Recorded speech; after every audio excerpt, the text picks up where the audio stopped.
কি অবস্থা তোমার? হঠাৎ এমন কথা? কি হয়েছে তোমার?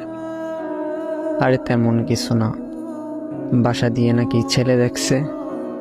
হুম, তো কি হয়েছে? ছেলের নাকি সরকারি চাকরি আছে। থাকতে পারে, জানি না। ও আচ্ছা। তুমি এত কিছু কিভাবে জানলে? তোমার কাজিন বলছে। ও আচ্ছা, এইসব খবর ও ভালো রাখে। তোমার পরিবার তো মনে হয় রাজি। কি করবে এখন? আমাদের সম্পর্ক কি এখানেই সমাপ্তি? এই শোন, বিয়ে আমি করব, আমার পরিবার না। আর তোর এত কিছু কে ভাবতে বলছে? তোর সামনে পরীক্ষা, তুই পড়াশোনায় মনোযোগ দে।